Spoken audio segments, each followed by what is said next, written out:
Olá, eu sou Alcione Bezerra Gomes Barbosa, sou do Polo de Inhumas, graduada em Artes Visuais pela Universidade Federal de Goiás, membro da Ordem dos Músicos no Brasil. Bem, atualmente não trabalho em escola, só dou aula particular em casa. Bem, a questão da última orientação que a professora Saine me pediu, ela pediu para que eu definisse, o meu tema proposto e falasse a respeito do meu público, meu público-alvo. A respeito do meu público, como eu não trabalho em escola, eu pensei de trabalhar de forma, assim, com as minhas alunas de música, porque eu acho que eu tenho uma relação mais próxima com elas, onde vai facilitar então a aplicação do meu projeto, do meu TCC. Então, as minhas alunas eu pretendo trabalhar a faixa etária mais ou menos de 14 até 18 anos, mais ou menos.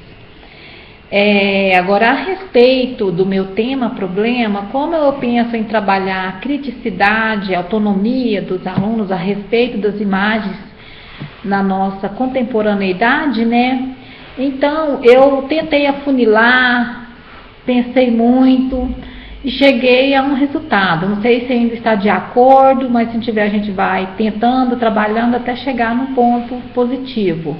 Então, o meu tema será cultura digital, imagem de consumo e arte e educação. A minha investigação parte das observações de como as imagens afetam a vida dos adolescentes, ou seja, das nossas alunas, saber que sentido elas produzem em seus modos de olhar. Ou seja, como os adolescentes se colocam diante das tendências que se renovam constantemente dentro da nossa cultura digital. Neste momento eu vejo a oportunidade de eu, como professora de arte, discutir a respeito do poder que as imagens têm na vida dos indivíduos, sendo capazes de provocar o desejo, para obter objetos de consumo, ignorando às vezes a qualidade, ou até mesmo a necessidade de estar ali, às vezes até precisando de comprar ou de acessar, de fato, na vida do consumidor. Então, o quanto é forte, a influência, na vida do consumidor. Penso que dialogar e desenvolver um trabalho sobre a simbologia mesclado dentro das imagens, eles terão oportunidade de entendimento sobre o perigo da oferta excessiva para que saibam administrar os seus hábitos de consumo, que eles são impostos pela mídia constantemente. Então, nós vemos que a mídia, ela impõe, ela leva as pessoas a, às vezes, consumir sem tanta necessidade, mas e os que sempre estão ali consumindo, caindo, nas ciladas do conjunto de consumidores, por falta, às vezes, até de um entendimento mais lógico, falta de pessoas que expliquem para eles. Então, o meu intento seria trabalhar, com essas alunas. Então, eu penso que para entender primeiro os alunos, eu pretendo compreendê-los através de investigações, a realidade em que eles estão envolvidos, o que envolve a vida dos alunos em relação ao consumo. Pretendo fazer um trabalho envolvendo as artes e suas linguagens, a fim de encontrar a melhor forma de analisar e interpretar suas experiências. Porque eles têm uma vida, fora das nossas aulas de música, fora da escola, cada um tem sua vida. Então, assim, a gente vai tentar conhecer esse momento, né, pessoal de cada um desses alunos, o que eles gostam de estar consumindo, o que elas gostam de estar comprando, né, assim, na internet, na cultura digital, o porquê de tanto consumo. Então, eu primeiro vou tentar compreender esses alunos. Meu público, então, será, né, as alunas que eu já falei, de música, na faixa etária mais ou menos de 14 a 18 anos. Vou trabalhar com elas em minha casa, onde eu leciono as minhas aulas de música, que é situada na Rua 3, quadra 12, lote 15, número 230, setor Cruzeiro do Sul, em Itaúsu, Goiás. O meu objetivo é informar e refletir com as imagens relacionadas ao consumo, para que não se transformem em verdadeiras mercadorias. Porquanto na sociedade contemporânea, a felicidade às vezes está sendo confundida com a ideia de que, para ser bem-sucedido, é preciso a capacidade extrema de consumir. E às vezes esse consumo é mais por quantidade do que por qualidade. Eles têm as suas estratégias, né, para fazer com que as pessoas comprem sem estar pensando. Então eles se apropriam de cores, de música, de atores, né, de celebridades, para estar induzindo as pessoas a estarem sempre consumindo. E é onde as pessoas às vezes consomem sem nenhuma criticidade, sem pensar, vai de acordo com o outro. Então, no livro Tiranias da Visibilidade, de Nicole Alberti e Claudine Aroche, nos adverte a respeito do ser visível. Nossa, eu achei esse livro riquíssimo, importantíssimo.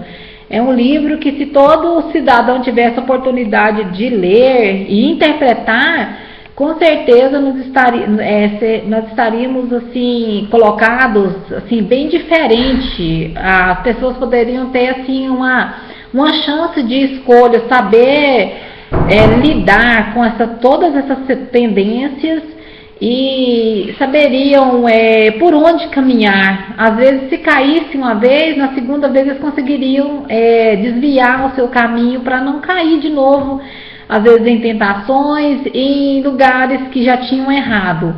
Então, na primeira parte, onde vem falando da primazia da imagem e a supremacia da aparência, eu achei importantíssimo pegar esse pedacinho e colocar aqui, porque vem batendo de acordo com o que eu pretendo trabalhar.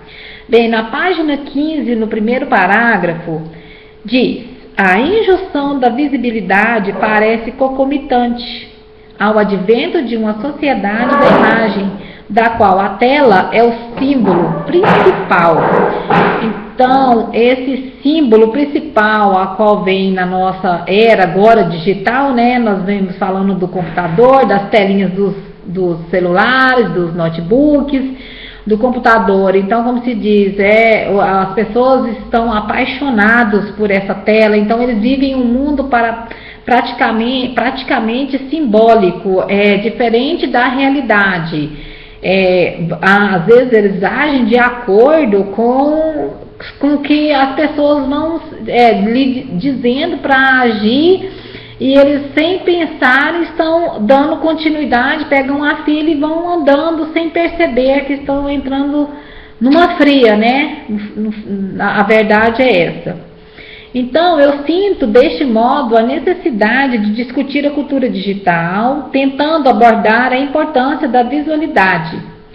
Observa-se que a nossa sociedade digital vem colocando o mundo nas telas, a fim de confundir a realidade com o imaginário, igual eu falei agora há pouco, né?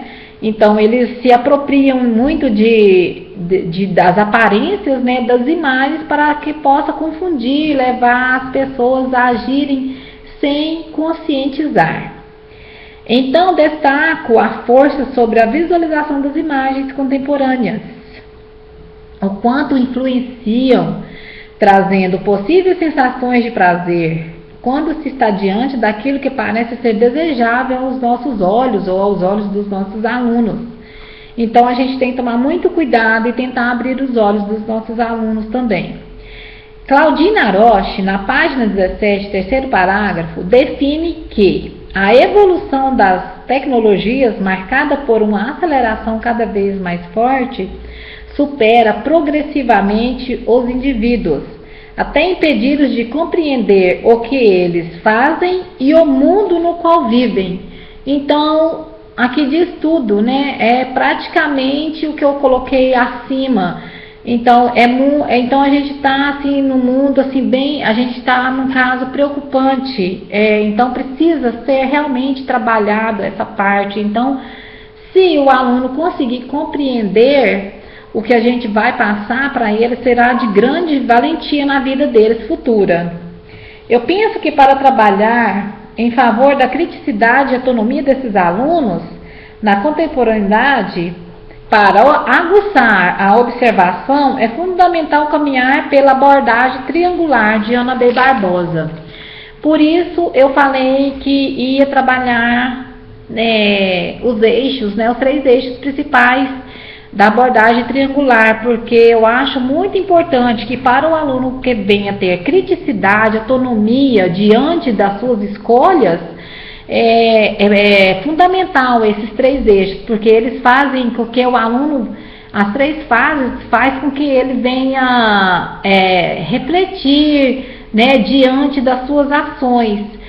Eu penso, pois os seus conceitos estabelecem o processo de ensino-aprendizagem com o objetivo de impulsionar ações que culminem o ato de refletir. Para trabalhar essas relações metodológicas, eu penso que os 3 eixos triangular ajudarão a fortalecer a identidade desses alunos, mostrar o seu eu e não querer andar às vezes de acordo com que os outros queiram que eu ande ou do jeito que eu quero que as pessoas me vejam. Eu tenho que parar e refletir e mostrar a minha verdadeira identidade.